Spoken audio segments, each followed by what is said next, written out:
Auzubillahiminasyaitonirrajim. Bismillahirrahmanirrahim. Assalamualaikum warahmatullahi wabarakatuh. Kepada semua pendukung channel Bos Rudi manapun berada, apapun suku dan agamanya, semoga selalu dalam lindungan Allah Subhanahu wa taala, diberikan kesehatan jasmani dan rohani serta rezeki yang berlimpah. Amin amin ya rabbal alamin. Oke saudaraku, kita berjumpa lagi. Saya akan menjawab pertanyaan saudara kita tentang di manakah letak iman di dalam diri kita. Oke, sebelum saya menjawab pertanyaan saudara kita tentang letak iman di dalam diri kita, jangan lupa dukung channel Bos Rudi, like, komen, subscribe, dan silakan dibagikan kepada teman-temannya karena subscribe itu gratis.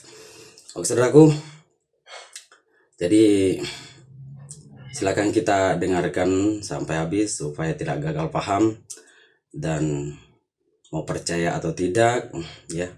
Karena ini adalah yang saya percaya, oke? Walaupun ada perbedaan, tapi tidak jadi masalah.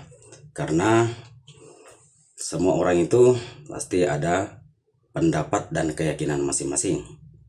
Jadi apa yang saya sampaikan itulah yang saya percaya. Oke saudaraku, di manakah letak iman di dalam diri kita?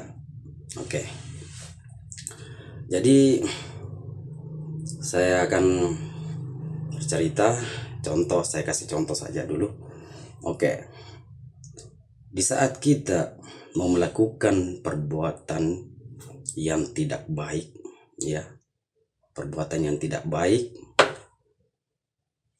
pasti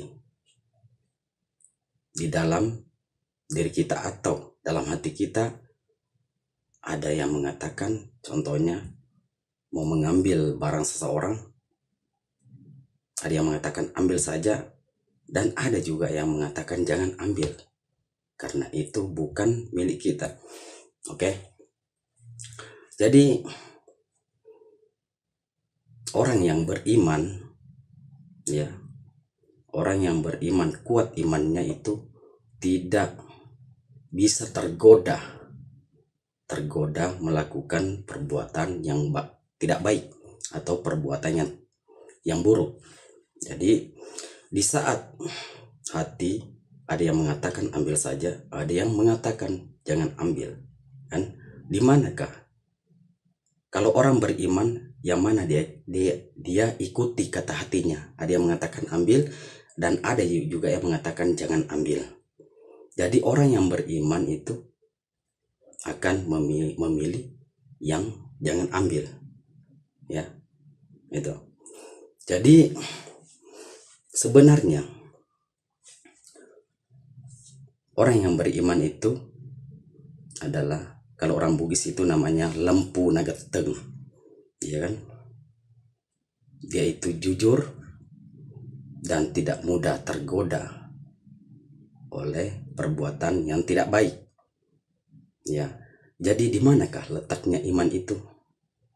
Jadi kalau menurut saya, pendapat saya yang pernah saya dengar, iman itu terletak di dalam hati setiap manusia, setiap orang. Oke? Iman itu terletak di dalam hati kita.